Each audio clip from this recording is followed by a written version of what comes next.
All right, YouTube friends. Jordan's already laughing. We haven't even started the podcast yet. It's going to be one of those podcasts, I guess. This might be my favorite 2 hours of the year. 2 hours. Well, it's time we talk before, we talk afterwards. Podcast goes for 90 minutes or so. I mean, this is great. I've been looking forward to this since really a year ago. All right, let's just get into it. And here we are. I'm not looking forward to it at all. Buckle up. Here we go, everybody.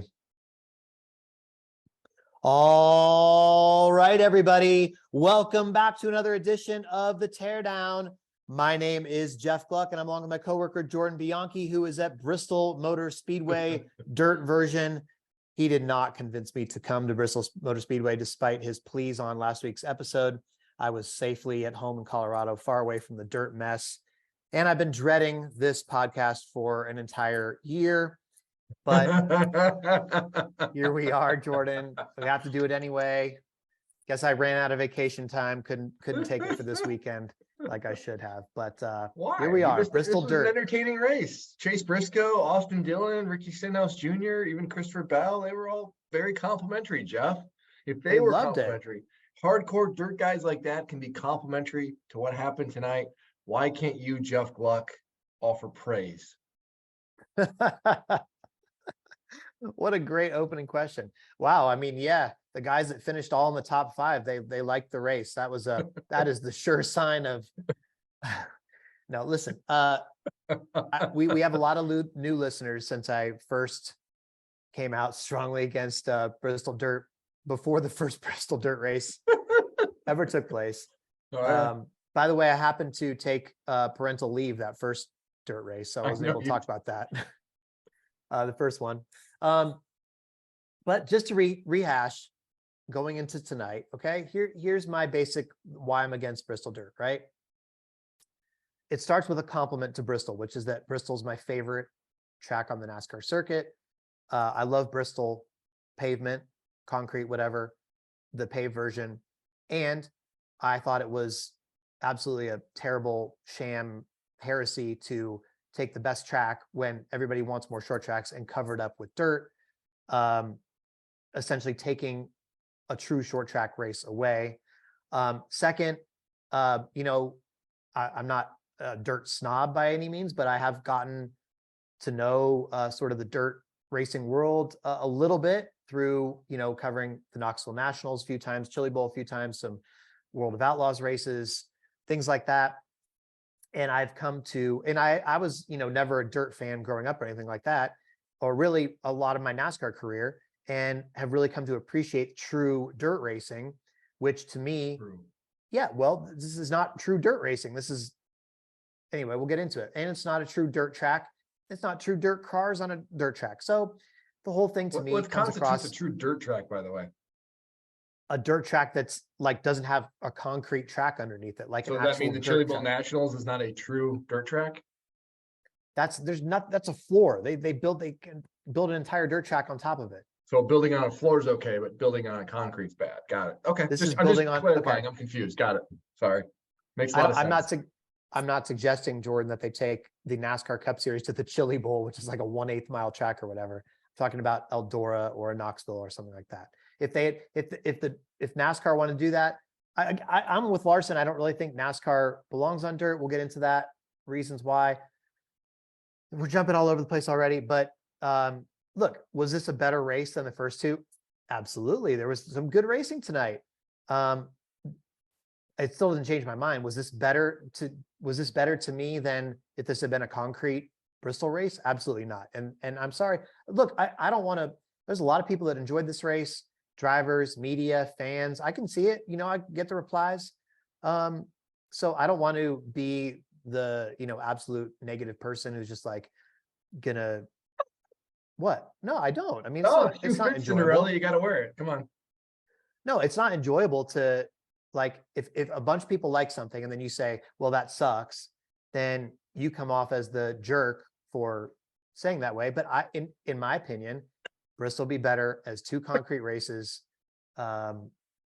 yeah, that's where I stand. If you want to bring a dirt race, maybe take somebody else, use real dirt cars, something, but I still am against, doing a dirt race at Bristol, and for all the reasons I just mentioned. So that's where it starts with me. This race didn't change my mind tonight. It seemed like you enjoyed it. So why'd you enjoy it? I didn't think it was a home run. I thought there was parts of it that were really, really good. There was 2, 3, 4 wide racing. You could make passes. The battle between Austin Dillon, Kyle Busch, and Tyler Reddick and end of stage 2 was really good. There was moments in stage 3 that were compelling. You had a lot of different storylines. I like that. It wasn't a home run. I wasn't walk away from this race like, oh my goodness, this race has to stay. Like, how can they ever take this off the schedule? I had issues with the officiating tonight. The lack of consistency when it came to what constituted a yellow, what wasn't a yellow. And going forward, I don't know. I share your sentiment about Bristol. Like, this is such a great track. Why are you putting dirt on it? I come from the school of, I get what they're trying to do in creating an event, and I understand that. And I was in favor of them trying it. This is year 3. I feel like a little bit of the novelty has worn off. As good as this was tonight, I just feel like, man, I don't know. I'm really curious to see what the television rating is for this. And I think that's going to have a really big impact on going forward, because frankly, the ticket sales for this were better than they have been the last year, but the crowd tonight still wasn't great, and I feel like if you flip this back to concrete, you're going to draw a better crowd. Now, also part of that is you've got to figure out a date for this race. You can't keep doing it at this time of year. It is a no-win situation for Bristol. So I was okay with the race tonight. I thought it was good. I mean, there were some issues with it. Obviously, there was too many cautions. Sometimes there was not enough cautions because guys were spinning where you're thinking that should be a yellow flag and it wasn't. But I do think there was enough moments in this race that were pretty darn good. And frankly, there were some moments that were some of the best racing I think we've seen maybe this year. To me, that kind of racing is not, look, the reason we saw that type of racing, if I interpreted what the drivers are saying correctly, and maybe I'm wrong, is that the track is so slick and they are so loose that they are on the verge of spinning out the entire time. So they're basically tiptoeing around the track. They can't really race hard, right? Like, they can't really get through the corners the way they want to. And you see some of the best in the world, dirt racers and just cup racers in general, spinning out by themselves over and over and over again. I don't think that's a great look for the top series to have these guys. You're trying to build up these guys and say, look at the talent of these guys, right? Just a couple weeks ago, we're saying, look at these guys compared to the F1 guys that came in. They kicked their butt at Coda, right? Like, that's what people were saying. Like, wow, this just shows the talent level. Now, if you're the same people that watch that and you're going to watch this, oh, NASCAR's on dirt, and you see these guys just looping it over and over, spinning out by themselves. The reason that they were 3 and 4 wide to me was because they couldn't really race that hard. And that's why there's so many cautions and all that stuff. So again, it's just sort of, it's just all gimmicky to me. It's not, it's sort of like, think of an example.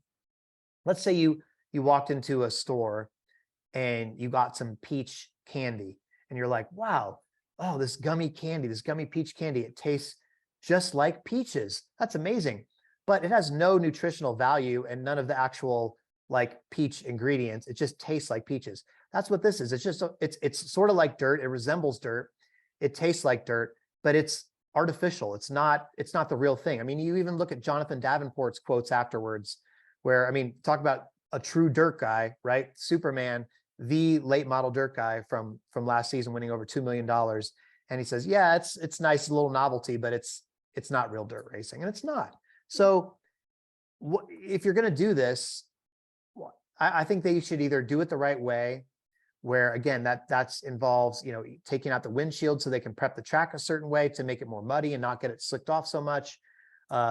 Use somebody else. Spencer Gallagher on Twitter, I think, had a decent idea. Use real dirt cars, rent dirt cars for a week or something, dirt late models, and don't use the real cup cars or something. Well, it would cost the teams less money than bringing their own cup cars, probably just to rent dirt late models or whatever. Okay. I mean, I get that that's very different, but again, I don't even think it should be a points race anyway. If you want to make it an exhibition, you want to take another dirt track, I'm open to some of these ideas, but just to make it a points race at Bristol, it just, I'm sorry. It's hard for me to be like, yeah.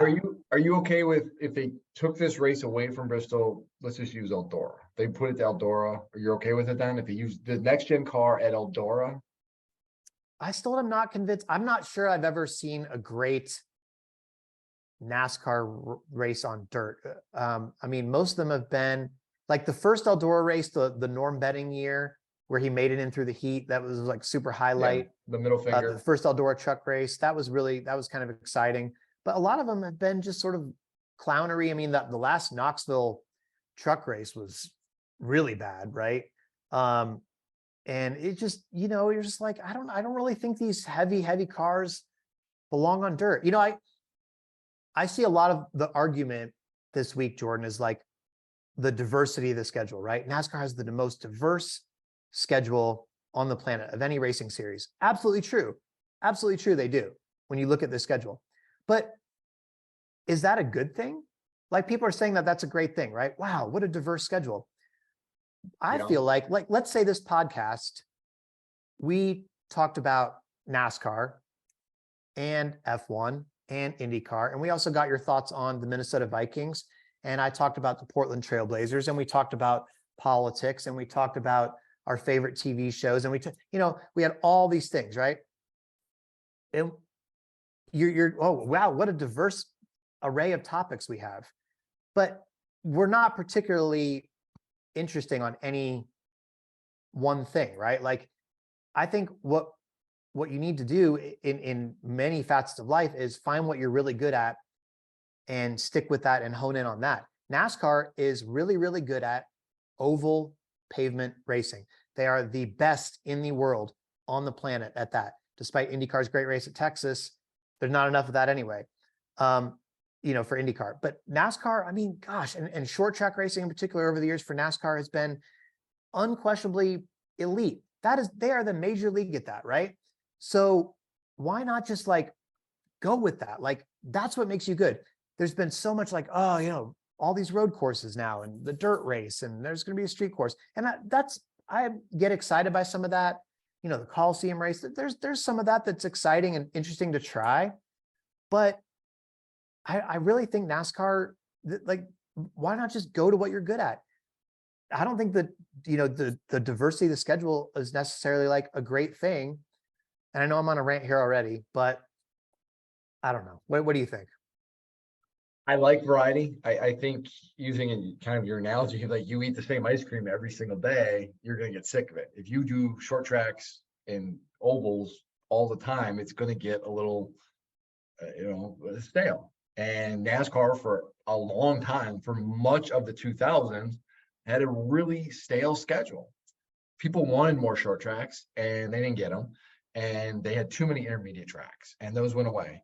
And you look at where things are at, road courses became some of the more entertaining races, period. You're not going to, I'm going to argue that to the death. Like, I agree with that, but I'm not sure 6 is, you know what I'm saying? There was 2 at the time, right? Yeah, true. I'm fine with 6. That is it though. That's my limit. Like, I don't want to see 7. I don't want to see anything more than that. Like 6, you could even, maybe scale it down.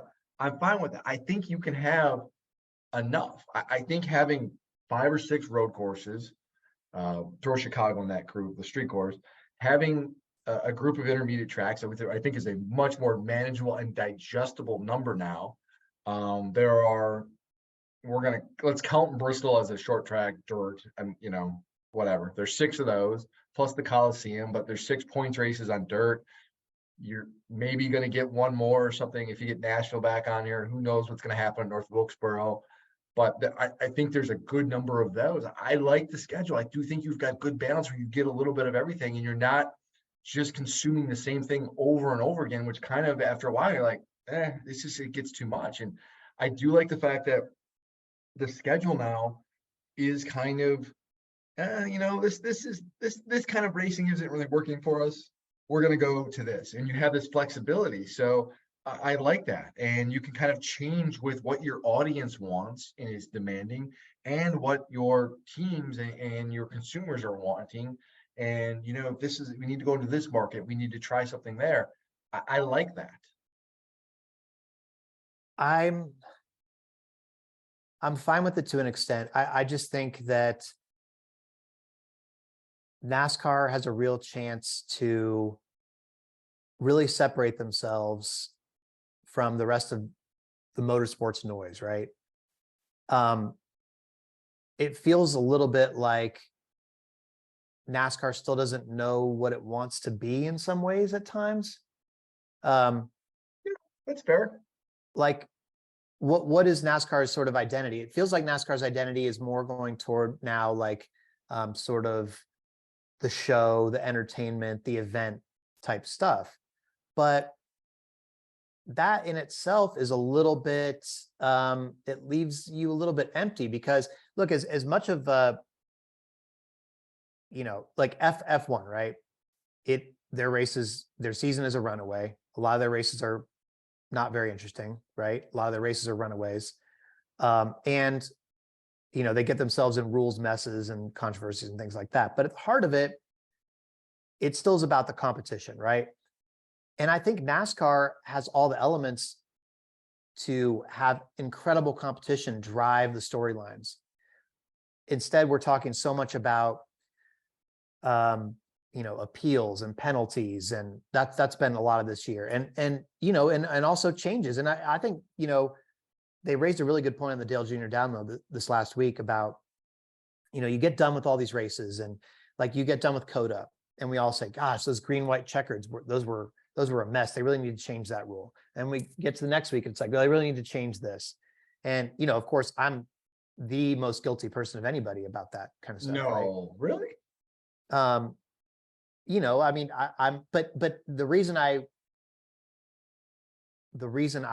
personally, I mean, people would probably disagree, but the reason I feel like I say stuff like that is because I feel like I see a place for improvement. I want NASCAR to be better. And I think there's potential there for, if NASCAR can sort of seize an identity and really just go all in on that, not worry about anything else, not worry about, what's F1 doing? What's anybody else doing?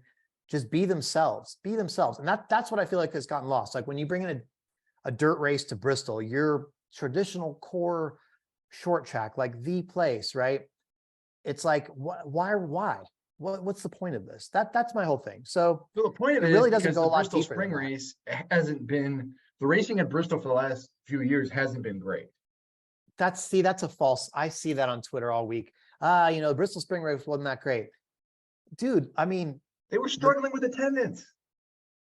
They were struggling with attendance, but everybody's been. I mean, for you credited yourself. I mean, you said that's a lot of the weather. Yeah, I agree, but I mean, I don't think, I think it's okay to try something and be, and say, listen, we're going to be different. We're going to try to swing. We're going to create something here. We're going to make this event. We're going to give a reason that non-fans or very casual fans are like, hey, wait a second, they're racing Bristol dirt. What are they doing there? I need to tune in. Like, it's okay to try that. I'm not saying you need 36 races of this, but it's okay to experiment a little bit and mess around. And listen, I agree with you. Like, in a perfect world, it would, if they're going to do a dirt race, they should have done it in Knoxville or Eldora. But I get the thinking behind why they did it, and I think that if you're going to push NASCAR to be different and get out of this box that they were in, like, they're going to do things like this. And that's how you end up with things like the Coliseum. Right or wrong, that's how you get it. And the Chicago Street Course. And part of that I would lump in there is the fact that they're going back to North Wilkesboro. And like,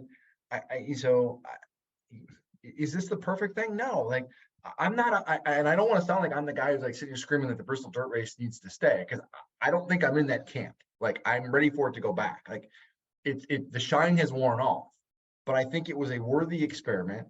The first year was tough, but the weather sucked.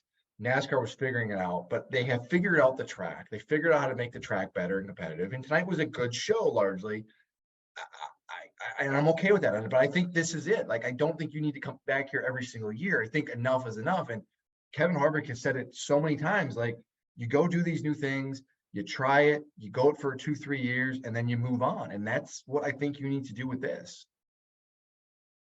Well, let's talk about the race because I think I could, a lot of people Cook. certainly. I mean, this is the Jeff Gluck show. I'm just here to sit here and listen, baby. Like, let me let you cook. Come on. Listen. How great was that to see that 3-4 wide tonight, man? That was hard racing, physical racing, short track racing. That was classic, man. Did you see, like, we had like short track racers throughout the country were tweeting about this. This was good stuff. What are you smoking? I don't smoke. Like cigars. Okay. That's all I smoke. All right. Listen, there was some contact for one thing between Ryan Preece and Kyle Larson. That was just hard racing, right, Jeff? I mean, that should be no penalties or anything. So it was interesting to me because pretty early on, they're sort of racing for position, and Larson kind of runs Preece out of room, right? And they're pissed about that. But then Preece comes off the corner a little bit later in a 3 wide and like kind of just runs right into Ty Dillon, who stuffs Kyle Busch into the wall. And then he breaks the toe link. And then they're like, on his radio, they're like, well, you know who that's because of, right? The Larson thing. Mm-hmm. But it seemed to me it was more like, well, he was racing 3 wide on the bottom. Because I was listening to Kyle Busch's radio at the time, just coincidentally, and they were like pissed at Preece. They're like, man, he just dive bombed it in like Ty Dillon wasn't even there and then stuffed you in the wall. So then, but he's still mad at Larson or whatever, right? So then significantly later, which to me kind of goes under NASCAR's revised policy of what they consider race manipulation, thanks to the precedent set by the new Denny Hamlin penalty. It seems to me like he cleaned out Larson pretty much on purpose. He the just radio got loose, chatter, Jeff. He just got loose. well, that's what he says. So this is going to be interesting now, right? Because does NASCAR suddenly go back to, oh, well, it's all okay as long as you lie, and as long as you don't admit to it, as long as you don't say anything on a podcast, that's okay. What you did was okay. Self-policing sport. Just don't admit it. Or do they say, all right, oh boy, we just set a precedent with this Hamlin thing. We're going to have to penalize Preece. Now, just to back up, before they did this with the Hamlin penalty, I would have said, oh my gosh, no, don't penalize anybody. That's not the NASCAR way is if you get somebody, you pay them back. But since they did this and now it's, race manipulation, actions instrumental, all this stuff. Sorry, but I think they've set the precedent. They took points and money away from Hamlin. So Preece is it's just okay. I mean, it's pretty obvious he got him back, whether he said it or not. So what do you think? I'm just taking that man at his word. He said he got loose, so he got loose. Come on. Listen, I can't sit here and defend. It's muddled, and there is no clear-cut answer, and that's the problem with this. I don't know, but I mean, the across the board tonight, the officiating was questionable, right? I mean, you had guys spin, no cautions. Then you had other times where guys would spin, they'd be on pit road right away, caution. Like, I can't sit here and explain to you why this was a call and why this wasn't, and that's a problem. I do think there's something to be said that it goes back to what I said before about the Denny Hamlin Ross Chastain thing. Like, that was a prolonged period for 9 months where Hamlin had ample opportunity to pay Ross back. You could make a case that he already had done it twice. And in that moment, they weren't racing for position. Denny admittedly said he was sliding backwards and was like, well, the hell. They were racing for position. Well, I mean, they weren't. I mean, Denny said he was going backwards and Ross was going to blow by him. I mean, they weren't like racing. They were like 8th and 9th. That's right. That's the definition of racing for position. Okay, can I finish? Please. So yes, technically they're there, but like Denny was going backwards in a hurry. Like Ross was going forward, Denny was on old tires. They weren't going to be racing for position for much longer. It wasn't like two guys evenly squared up racing. Like tonight, you could make a case these guys are going at it, and I don't know. To me, this is a self-contained incident. Now, if this had been like the third or fourth time over a prolonged period, I would probably be where I have to say that NASCAR needs to step in here. I don't know. To me, I'm willing to let this go because also keep in mind that was on Phoenix. This is a quote unquote short track. And this is what this kind of racing is advertised as. So I don't know. Again, I'm not trying to defend NASCAR here because I can't. It's muddled. It's confusing. It doesn't make sense. Unlike the Denny's penalty, as he laid out in his podcast. By the way, did you listen to his podcast? I did. I mean, that emergency podcast he did, whether you like Denny Hamlin or not, I highly encourage all of you guys to go listen to it because that is the most revealing look behind the curtain that we've ever heard of how the appeals process actually works. Despite us being around the sport for years, there was a lot of stuff in there that I did not know in terms of how it actually worked, how the hearings go. And I thought that was very compelling. So I saw a lot of people on Twitter, oh, I'm not listening to anything that guy has to say. Fine, but I'm telling you, you would learn a lot. Anyway, that, as laid out in his podcast, his thing didn't even cause a caution, right? His thing didn't take car out of the race. The Priest thing, he walled Larson, he ended Larson's day. And he caused a caution. So that seems even worse. But again, my prediction is obviously, I think we know nothing's going to happen to Priest. Yeah, I mean, right or wrong, and NASCAR will never admit this, but like, there's also, it was Denny Hamlin. Like, you can say what you want, but the fact of that he and his team have been a thorn in NASCAR's side for a while, still are, by the way. Denny was very public about NASCAR leadership. Like, right or wrong, that all plays a part of this. And that's not the way it should be, but that you're not going to convince me otherwise that who he is, what he said, what he's done, what his team has said and done didn't factor into NASCAR's decision of saying, we can get him here. Listen, you mentioned the cautions, and I was waiting to talk about that as sort of a separate thing. That was really confusing tonight. I just didn't understand that at all. I mean, so, early on in the race, hey, anytime, any sort of minor incident at all, caution, any solo spin, caution, right? You're like, this is going to be one of those nights.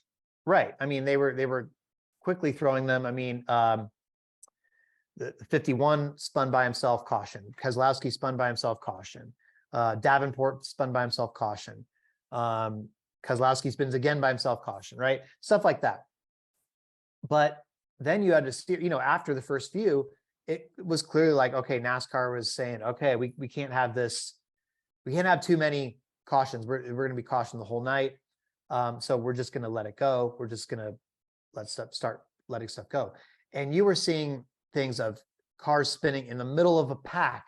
Green. Denny Hamlin had one that I thought he was going to get slammed into, and he didn't.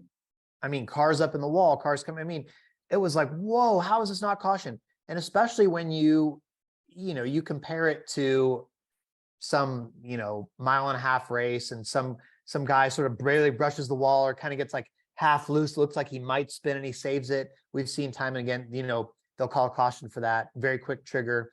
So on a short track like this, where everybody's coming so quickly, and I think the most glaring one was toward the end of the race, Kyle Busch spins by himself onto pit road, like spins onto pit road, with Christopher Bell leading pretty late. It looked like Christopher Bell at that point was probably going to maybe walk away with it a little bit. He was starting to extend his lead, I think, a little bit. And they call very quick caution. They get their restart, with 10 to go or whatever it is. And it was just like, or 7 to go, I think maybe it was the final restart. But you're like, oh, how is that a caution? It was just very confusing, very inconsistent. I just didn't, I understand sort of like the race flow part of it. Like they're like, okay, yeah, we don't want this to be bogged down. I mean, you had 14 cautions tonight. That tied the record of the Bristol Dirt Race, which was set last year. It's a lot of cautions. And if they called all those other spins, there's probably, I don't know, 4 or 5 other cautions they could have called. Yeah, then it's an absolute clown show, right? But still, like, if it's a caution, it's a caution. If it's one way this time, then why isn't this way another time? It was just odd, I guess. And of course, the last one, they kind of had to call it because Ross Chastain, Carson Hocevar had a perfect tweet about this. In the week of all those memes of the blame Ross stuff, Ross being stopped in the middle of the track brings out the last caution, and there's no green finish. There's no Tyler Reddick potential dive bomb on Christopher Bell. But yeah, I just don't know. It's just confusing when it's one way for so many races and so long, and you're like, okay, I think I know what a caution is. I think I know why they'll do this. And you're like, okay, well, what's the difference? What's the difference this time? It's hard to, how can you explain it to, like, we're the journalists, right? We're supposed to be like, oh yeah, well, we can just tell the readers, oh, it's this way because of this. But we don't know ourselves. So yeah, I mean, I'm not trying to defend NASCAR, and I agree with you, everything you said. To me, it's a lot like you see like in a basketball game, right? There are some officials who call things very tight. There are other officials who let things go, and it's more of let them play kind of thing. You see it in the NFL a lot too. That's the only thing I can equate it to. Or, maybe it's baseball. Every umpire's got his own, version of what a ball and a strike is. It's hard because you don't know. And so there was times tonight we were like, how is that not a caution? How is that a caution? It's hard to discern. yeah, I mean, it's just, I don't know. I wish there was some clear, it'll probably never happen, but I wish someday we could like look at an incident and just sort of everybody. I would love that, but I don't think you see that honestly across. I mean, there's times in F1 I'm watching F1 and I'm going, that's a caution. Oh no, that that's gonna be a red flag. Oh, that's not gonna be a red flag. Sure, and that's human nature of race control and stuff. I mean, that's just the unfortunate thing of when you have so many in the same race that look similar and have different outcomes. Even, not even judging off like historic races or like, oh, well, last year, remember this happened. No, it's like in the same race. Well, how come 20 laps ago, you're like, it changes. Okay. Yeah, it's hard. Yeah. I agree. You're not going to get, I mean, that was my big issue with tonight was the lack of consistency and why this was this and this other thing was the complete opposite. Yeah. So, after the dirt racers didn't win the first couple of these Bristol dirt races, now the whole top 5 tonight was all dirt guys. Actually, the top 6, because you had Bell, Reddick, Dylan. Dylan is a dirt guy, by the way. He is people don't view him that way, but so he got his start. Childress wanted both of his grandsons to race dirt late models a lot because he thought that would teach them car control. So they spent a lot of time. They were good. Yeah. And he finished 3rd. Stenhouse, obviously dirt guy, 4th. Briscoe, 5th. And I see Justin Haley, 6th. So top 6, all with a dirt background. And, Larson was going to be up there had he not spun by himself. That was weird. That whole night went sideways for him. The decision to pit, they pitted, but they didn't put tires on. I don't know. It's just, and then when you lost track position, I mean, you could make passes tonight. Don't get me wrong. When we saw Joey Logano go to the back and he was coming up through the field, we saw other guys do that as well. But it just got away from Larson again. And then it's just his night went sideways in a hurry. So first win for Bell this year, first win for JGR. Can you take anything from this? I mean, to me, Bell is an emerging superstar, and he doesn't probably get enough credit. You look at his career, and every level he's been at, it's kind of that first year's okay, and then like year 2 kind of burst out. Kind of was like that in NASCAR.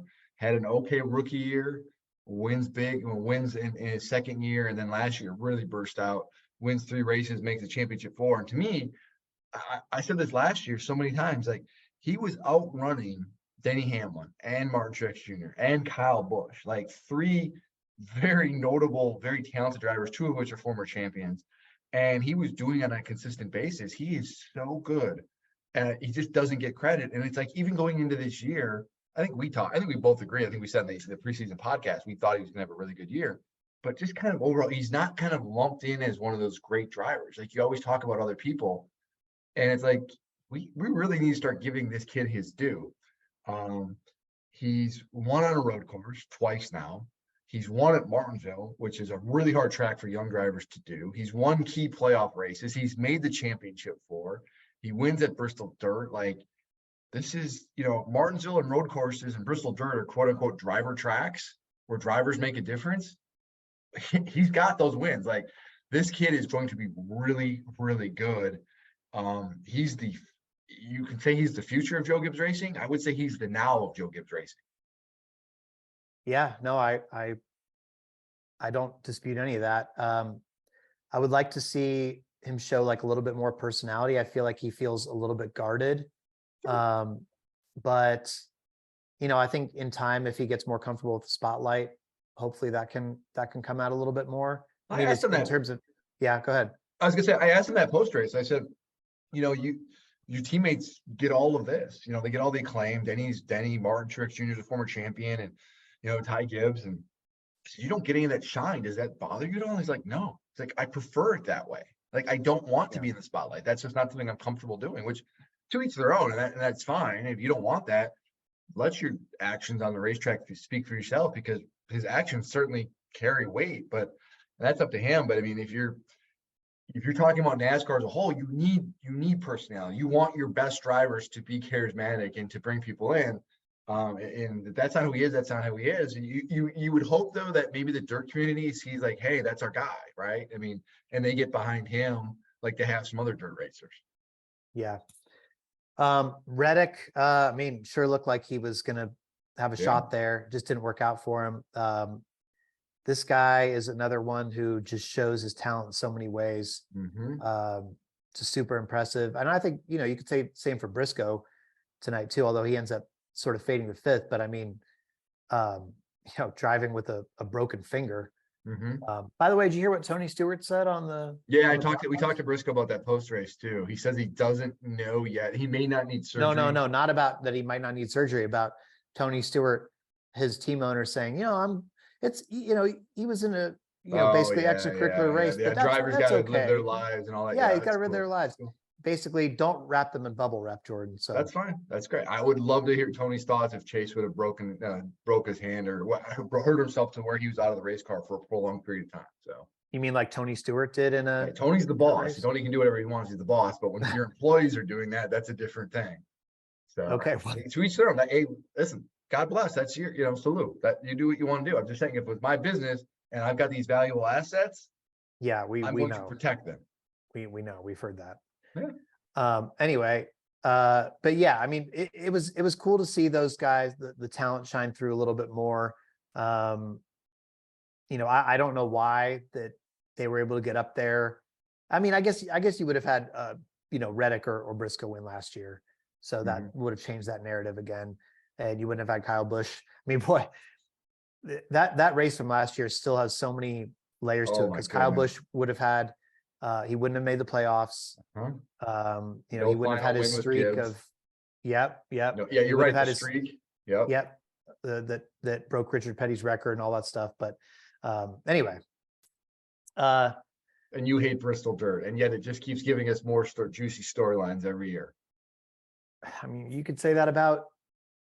I don't like it, the New Atlanta, but you could say that about New Atlanta with Corey LaJoie and all this stuff. So, look.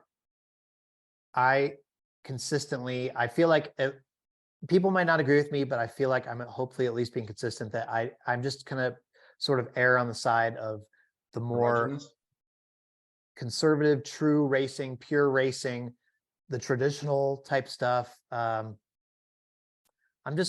don't need the whole event show stuff as much. I just want to see them go compete. These are world-class drivers who have devoted their life to this stuff. Put them in a position to show their true talent and race it out and do all that stuff as much as possible. And that's where I'm coming from. So that's great. Just pie in the sky thinking. It's not doable in 2023. Well,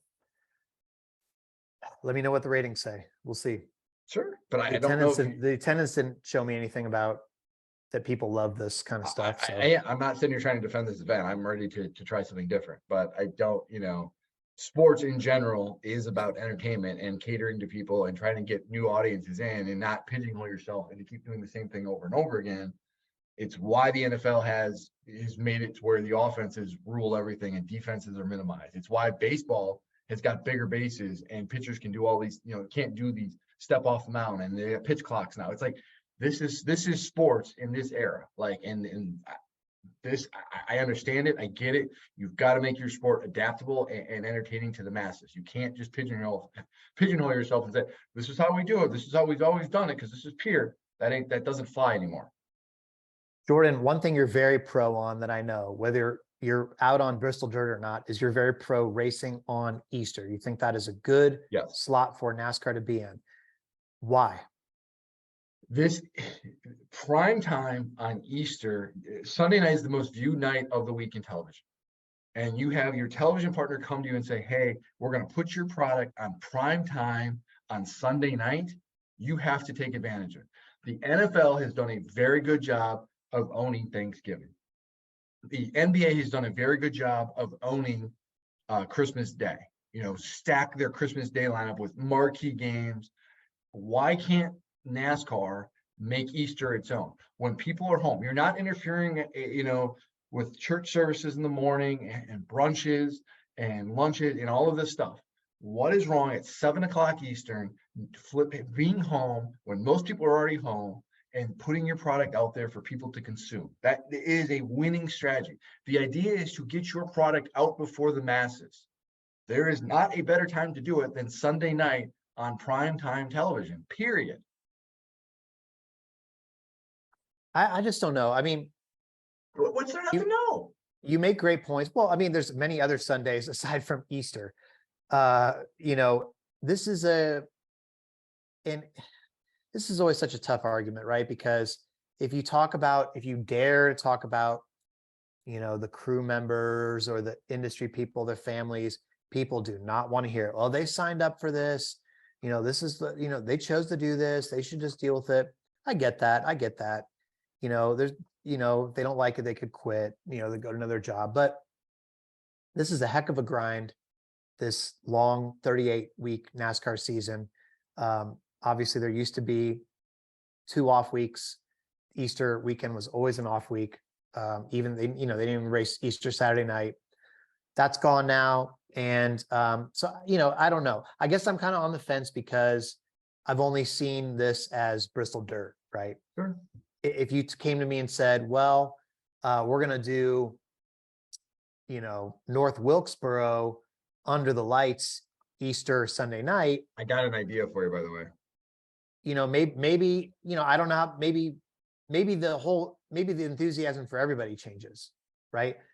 Maybe people, a lot of, not just, maybe that gets even the crew members and drivers more on board of like, oh, okay, well, dang, I could see that. That's a real showcase for our sport on Easter Sunday night. So I guess it's hard for me to judge, but my leaning is to say it's not worth it.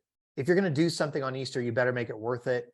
Like the NBA, for instance, with their Christmas Day stuff, or the NFL, like everybody's watching, right? And the NBA is putting their biggest stars and they're putting their best foot forward with their product.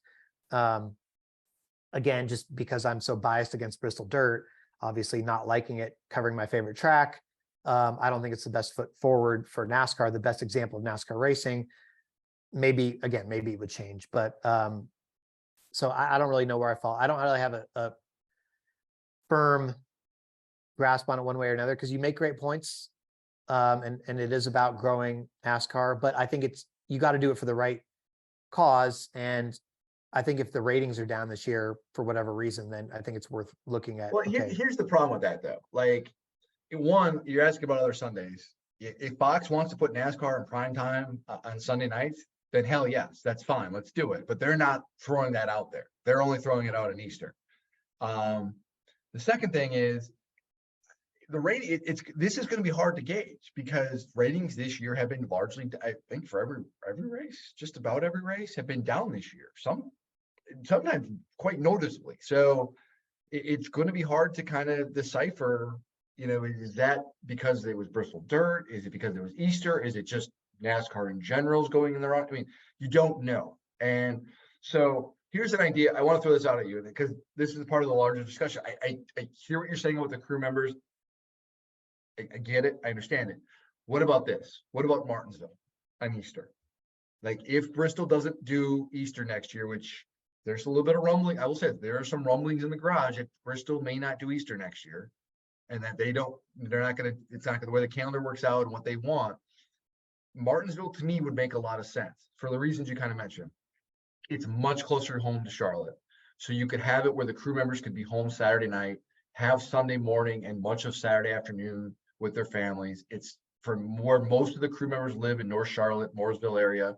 It's what, Jeff, an hour and a half or so to the track? Couple hours, but yeah, well, I live in Charlotte. For me, it's door to door. It's 2 hours and 2 minutes, and Mooresville's 30 minutes north. So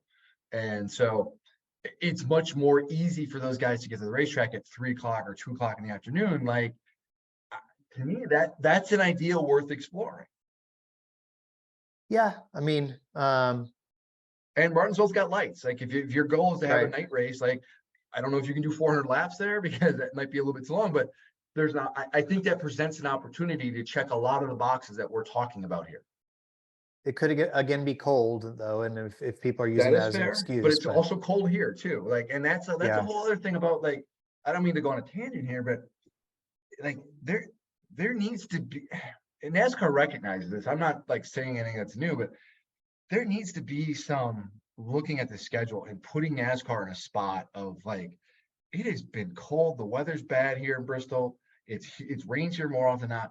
Putting NASCAR in the right spot year after year, where they more likely than not they're going to have good weather. It feels like you just run into this on a regular basis, and I don't know the answer to this because you're kind of limited on the number of tracks, and unless you're going to start moving really like Homestead around and Texas out of the playoffs, like all of a sudden you just don't have a lot of dates for the spring, and that's tough. But I do think there needs to be a reworking of this. Yeah, I still feel like it's a little bit of an excuse. And if you offer a compelling enough product, the weather doesn't really matter, right? But I mean, people come out to football games in freezing cold weather all the time if they want to be there, but people come out to Martinsville fall race and it's pretty chilly, So I don't know. I mean, some people do, some people don't. I mean, it just depends. Well, there's a lot of stuff that went on this week, Jordan. And, just a little bit. We can touch on some of it. We've already reacted to some of it on The Athletic with our quick reaction pieces and stuff, but I don't even know where to start. I mean, for one thing, I mean, the colleague racing penalty. Oh, what a mess. What a mess. I feel bad for NASCAR. Like I feel bad for colleague. I feel bad for NASCAR. Like they tried to do the right thing. They tried to be consistent. And because the appeals panel, two different appeals panels saw things two different ways, they were in a box. Like, what do you do if you're NASCAR? Like, I just don't know. And it's awful. It really is, for so many reasons, it's bad. Yeah. So what happened was obviously, for some reason, if you guys missed it, Hendrick, had gotten their appeal reduced, all the points restored, right? Which are the only part of the penalties that anybody really cared about. Colleague goes for the same infraction as far as we knew, the same infraction with the louvers, and they only had one louver on one car that was taken or was found to be illegal, I guess. And instead of getting, all their points restored out of their 100 points, they only got 25 of them restored. So they still got a 75-point penalty, still lost the playoff points, still lost everything else, crew chief suspensions, money, all that stuff. So they're going to take it to the final appeal officer, I guess, and hope for the best. But that was obviously a very inconsistent ruling that puzzled the entire industry and is making everybody go, what the heck? Because from what we know, it seemed like the exact same infraction taken, the same weekend. And, again, we don't have a lot of information about this. And that was another thing of the Denny Hamlin podcast that was just, wow, right? Like, they announced their, I guess I had thought that, so like look, Jordan, you know, when the appeals decision comes out, they send us an email, like a press release email, right? Here's what the appeals, you know, here's what they were said to have violated. Here's the rule numbers, blah, blah, blah. The appeals panel decided this, and they either kept the penalty as this, or they modified it to this, or they overturned it. That's all the information we get. I always thought, for some reason, that surely the people involved knew the reasoning of the appeals panel. I don't know why I thought that, but turns out, no, not the case at all. As Denny said on his podcast, they just say, we've decided this, and that's it. And they just leave. And nobody, that's it. So like in Denny's case, he was saying, you know, he thought he won, like he presented this great case and they were smiling and they're like, oh yeah, we got this. And it felt like even NASCAR backed down in the appeals hearing. And they just said, nope, you didn't win. And there was no explanation. That was it. So not only do we, the media, not get any explanation, which we then cannot give to the fans, but NASCAR themselves, Steve O'Donnell said at the event you were at the Fox Sports Studios this week, they don't get an explanation. Hamlin said they don't get an explanation. That's crazy. So one thing NASCAR tweaked this week for future is they have the right going forward to publish the appeals panel's reasoning, like if they do modify a penalty or something. And another thing they changed was if they agree with NASCAR's decision, like in the Hendrick penalties, right? If they agree, yes, you violated the rule, they cannot wipe out one entire part of the rule. They can reduce it, like on the sliding scale as listed by the rule book and the penalty options, like, oh, between 25 and 100 points. They could reduce the points, but they can no longer just say, nah, no points at all, which is a great rule change by NASCAR, in my opinion. I'm glad, I mean, it sucks that NASCAR had to do that, but they have to be able to police it the way they want. At least, like, if they feel points are necessary and the appeals panel says, yes, they did violate this rule, and they're not overturning it, then you can't just strip away the penalty. So NASCAR's put that, you know, wording in the rule book now. I agree with that, but there's just so much around the appeals, and you know, Harvick's saying this week that they should be live streamed. Oh hell yeah! I've been saying this for why in this day and age, and Denny said this too, and he's right. Like he's 100% right, and it's such a good point. In this era where everybody has the same parts, they all get them from the same manufacturer, right? So there's no secrets. How it should be. Everything should be out there. There's no excuse for it not to be. And hell yeah, put it on YouTube it, man. Sell it for $4.99 and make that money. You can donate the money to charity, or you know, or build a dirt track somewhere that Jeff's gonna like, whatever. But you're right. Like everything should be transparent. Everything from the ruling, from the process itself, what is said in there, to the parts of the pieces being displayed, which is another thing that NASCAR is going to go do now. Is they're gonna put them on display, and it's going to be great to watch. Yeah, I mean, it was interesting listening to the Dale Jr. download this week, because Dale Jr. was saying, you know, he doesn't want them to be, he doesn't think they should be on display publicly, like put them in the hauler where people can come by, but he doesn't want them to be out on a table in the open. But I don't know, personally, I feel like, hey, if you cheat and you're caught with something illegal, put it out there, let us come by and take pictures. I mean, it's basically a public shaming, right? Which I get the teams won't like, but okay, like then don't do it. You know, I mean, and the other thing is, so like Hendrick gets more penalties this week, right? Because they were the randoms. At least two of their cars were. But then not the cars that finished first and second, which is a whole nother ball of wax. Well, okay, so let's explain that, right? First and second from Richmond got inspected at the track. The randoms, which was the two Hendrick cars of Josh Berry and Kyle Larson. The other two Hendrick cars of William Byron and Alex Bowman, they get taken to the R&D center because NASCAR picked them as the randoms. Although now Bob came out and tweeted this week. Yeah, it's not random. It's race director's discretion. So why are we calling them random? I don't know. It's because they used to be, and everybody's just always called it that. Whatever. Okay, it's not random anymore, I guess. I mean, we knew it never was random, right? But they called it the random.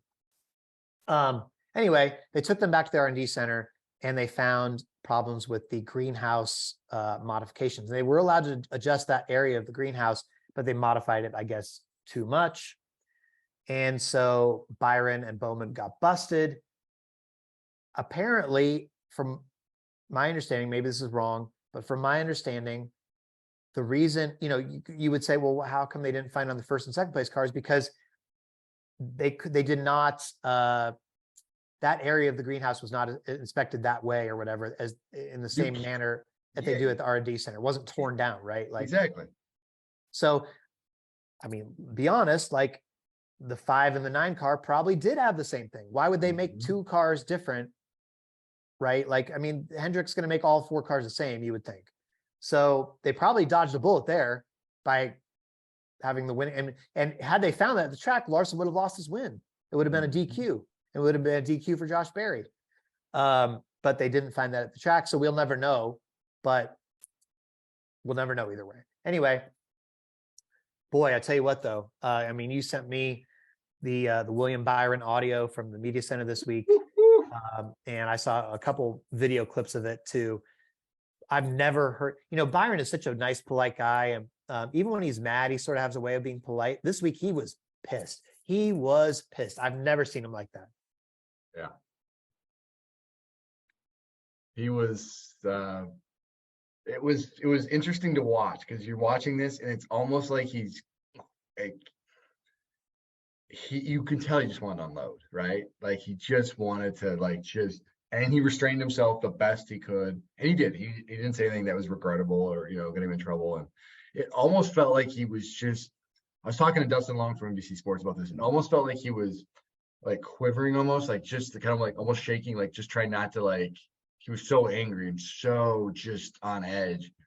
He was frustrated, and understandably. I mean, he's it's the second time you've been through this, and I guess you feel targeted by NASCAR, but I don't know. Like, I mean, the first violation that they found that you won the appeal on was pretty cut and dry, right? I mean, the appeals board said it itself, and then this greenhouse thing feels pretty cut and dry too. Like there's not a whole lot of room for interpretation there. So I don't know where that anger, I mean, the anger almost feels misplaced. Does that make sense? Yeah, I mean, I would assume that he feels like they've been targeted, but they are. I would also feel like, I would also feel like it's justified. No, I was gonna say that's the thing. Like it's justified. That's exactly it. I mean, I don't know. I get where Hendrick is claiming the miscommunication on the first incident and stuff. And so if you're Hendrick, for instance, right, try to look at it. I'm trying to look at it from their view. They're saying, hey, we were unjustly penalized in the first place. And you dragged us through this process when we should have been allowed to change our louvers. And we thought we could, and we weren't trying to do anything bad. And you're mad at us because your penalty didn't stick. So you're mad at us. And then you come after us again and find something. And, but okay, well then don't do something. And also, I do feel like NASCAR cut Hendrick a break in the sense that, and this was crazy to me because I don't think I've ever seen this. So NASCAR suspends the interim crew chiefs for the 2 drivers, right? But the suspensions don't start until after Bristol Dirt, which coincidentally is when the other 4, the regular crew chiefs, are back already. So the crew chief suspension part, we already know it didn't mean much anyway. I mean, Cliff Daniels was in Auto Week this last week saying, oh yeah, I was at Richmond and undisclosed, NASCAR knew I was here. I just try not to advertise it and make a big deal out of it. But they know we're here and we know that they know I'm here, whatever. Well, I mean, who cares? I mean, Greg Ives, he's not coming to the track anymore anyway. So he's suspended for a week. Okay. Like he wasn't going to come anyway to next week. There's no penalty. Yeah. So so that part, there's no penalty. I mean, I get they don't want to lose the points and all that stuff, but I don't know. I will say though, I don't know if they're going to appeal, but I sure would take my chances with the appeal. Why not at this point, right? You're Hendrick. You the last 2 appeals you've had, you've come out pretty good on. Why not? Because whatever you're doing is working. Roll the dice. Yeah, you're 2 for 2. I don't know. I think they should, obviously, but gonna be interesting to see if they do appeal or don't appeal. It might be a thing of, hey, we're not gonna appeal, we're just gonna take our medicine and hopefully move past this, and then we can stop getting our cars random. Because if you go through the appeals process and you win, and man, you might as well just drive your cars to the R&D center every single week, because that's what it's gonna end up being. Yeah, and no cars are going back to the R&D center after Bristol Dirt. So Yeah, well, they're not pretty much a lot in shape, so. yeah, well, maybe they figured nobody was going to try anything for Bristol Dirt anyway. I don't know. Yeah. Maybe they felt like it was not worth it. But anyway, Jordan, was it a good race poll? Yet another win for you. So congrats on that. Yeah. I think you're, what is it, 6-0 now? 6-0, baby. 6-0. Undefeated. Potentially an insurmountable lead. Potentially. I don't want to get ahead of ourselves. We take it one race at a time. So I want to take the boys back to the shop, and God willing, God bless. We'll just unless you get a pretty big penalty to strip a bunch of your points away. I would go to. You don't want to see me in an appeals hearing. I would be fired up. Oh, okay. So what's this one going to be, Jordan? Because I don't know. I think. Well, okay. I've learned what other previous Bristol Dirt races that? I purposely didn't look this up tonight because I felt like I was going down a bad road of being swayed, right? Like previously when I was looking up good races from this year and comparing them to other races, I've been like, oh, well, this was this, so it would make sense that it's this way, right? Bristol Dirt from the inaugural Bristol Dirt was 78.5. And then last year's was down to 61.2. So people thought the first one was way better for whatever reason, but I thought last year's was better. But the finish last year was better. Yeah. I think, yeah. I don't remember anything as crap except the finish of last year and the first year being like a dust storm. So I mean, first year just had all these issues that you're just trying to figure everything out. So yeah. But the end of the race was good though. We had Logano and Hamlin battle it out. So yeah, 78.5 year one, 61.2 year two. So what was last year again? I'm sorry. What was last year? 61.2. Okay. It's tough. It's really tough. 71%. Wow. I mean, okay. I say wow, and I was immediately going to question you, but of course you are. That's what you do. What an absolute idiot I would be to do that after you're 6-0 this year, and every week I say, but yeah, 71. You're saying 71. I think people are going to look at this and say there was some pretty good racing there. It wasn't perfect by any means. I agree with about the cautions, especially earlier. There was too many. There was some inconsistencies. But there was some good racing here. And I think people are going to look at that and say this was pretty entertaining. Okay. I'm going to go 70.9. Obviously, I'm price writing you again because I'm going for cheap wins at this point. I just need to get on the board. But here's my reasoning. If you were just judging this on a straight up level as a race, I think that your 71 would be perfectly reasonable, but I think that you're underestimating the Bristol Dirt backlash and the number of people in my camp, so to speak. I get that, but first year had 78%, and that was a mud-filled, dust-filled, single file restarting race that, I don't know, I get it. You're right. Like there is a contingent. I don't disagree with you. I'm just mad that you prices right me because that's all you can. It's just annoying. Well, it hasn't worked for me yet. Yeah. So don't get mad. I hope people vote against you just to spite you. So listen. When there's really 20,000 votes or whatever, I don't think it makes that much. I mean, yeah. Anyway, evil. We'll see. I mean, this might be and this week, by the way, might be the last true was it a good race poll ever if Elon delivers on his, although he said he was going to take our blue check marks away starting April 1st. No, still there. They're still there for now. So I keep getting the things that pop up and it says, do you want to keep your blue check mark? pay us money. And I'm like, no, and I click off it. So we'll see. I just do what my bosses tell me to do. So they want me to get the blue check mark, I'll get the blue check mark. If they don't care, then I don't care. Hey, I mean, look, I mean, if it's going to help our business to get it or something, I can see. I'm a company guy. Yeah, I don't know, man. It's, Martinsville next week, huh? Martinsville, baby. It's gonna be interesting. Sure hope that's a better race. Can't be worse than it was last spring. Wow. That was brutal. That was brutal. And I will say, can I make an apology? Like, I feel like last week's race at Richmond was much better than I gave it credit for. I went back and rewatched it. That was a pretty good race, especially for Richmond. And I feel like I short shifted a little bit. I thought that by saying it was perfectly acceptable. Yeah, I mean, it was good. It was a good race. It was like it was fine. It was good. It was up in the air. You know who's going to win. People were mad at us for not giving it enough credit last week. And they're right, and they should be. And I felt all week I've been thinking about this. I went back and rewatched it because I mean I always go back and rewatch races anyway. And then I'm like, man, you know what? This was good. Like you had a lot of different guys in the mix. You had different tire strategies. Like you had all the elements. And again, you got to look at what recent races at Richmond were, which haven't been great.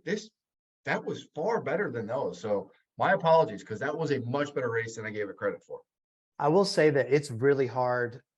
There's so many times that we talk about something on the podcast, we express an opinion here. Yes. And, once it's out, I mean, we're right after the race right now. It's 12:30 a.m. Bristol time. You're at the track all day, you get caught up in whatever's happened in the race and you have an opinion and you're just trying to sort through it, right? Like sort of live on the podcast. That's the beauty of this podcast. It's also the downfall of this podcast. Right. Because then it's like, okay, well, we'll listen to Door Bumper Clear. We'll listen to Denny's podcast. We'll listen to Stacking Pennies. Listen to Dale Jr. Download.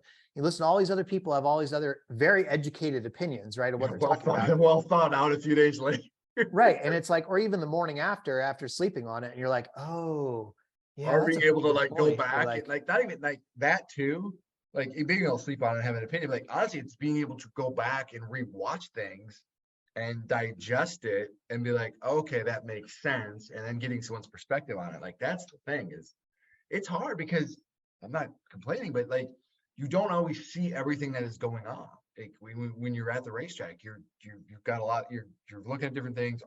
I watch the race on that small TV screen when I'm at the racetrack. Like I'm at home, I actually have a better viewpoint sometimes of what's going on than I'm at the racetrack. So yeah, no, there are so many times on a Monday or Tuesday, I'm like, yeah, I'd like that one back.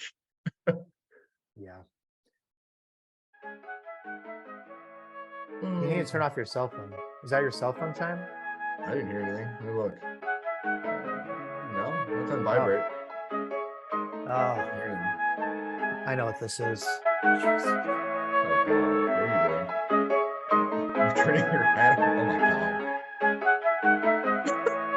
Oh, jeez, Jordan. Oh, my God. Please don't do this again. Said I wouldn't rap, but here I am. Bristol Dirt Race is going to make me go ham. Empty seats, few fans there. Half them came for Tebow's prayer. Spinning our wheels, mud in our face. No one's excited about an Easter Dirt Race. Fox wants primetime. Cool, that's neat. Be better? Bristol Concrete. Best track in NASCAR, all covered up. You think that's a good thing? You're blinded by dust. I don't want to rap, but I had to run it back. Gotta come strong with a dirt diss track. Fans on my side, turning the tide. Time to send Bristol Dirt for a ride. Ticket sales slow. All you need to know, fans are tired of the late dirt show.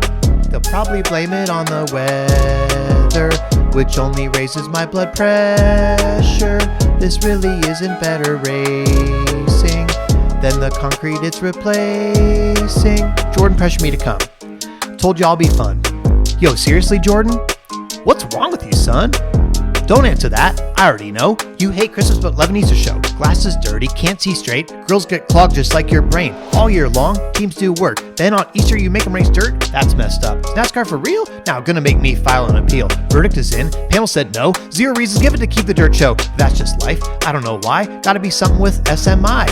Jordan's eggs may be delicious, but ladies, you should be suspicious. If you match with him on Tinder, he'll copy paste just like a printer. Speaking of eggs, Easter Bunny's pissed. Did egg hunts then pulled a night shift. Stayed up late to watch Bell win. Made the playoff field, now he's in. Track prep good, race okay, still take concrete any day. Once at Bristol, helmets were thrown. Now we gotta settle for the dang choose drone. Spinning so often, stop throwing yellow. Swallow that flag like strawberry jello. Larson Wall Priest put him on blast. Just own a minute on a podcast. Still not real dirt, what's that all about? NASCAR won't even take the windshields out. Fine, race is decent, track's still whack. Whole thing makes me wanna throw my hat. Let's talk about this situation. Rapping hurts my reputation. I really hope this was the last one. Now it's time for me to be done. I'm out. Oh my God.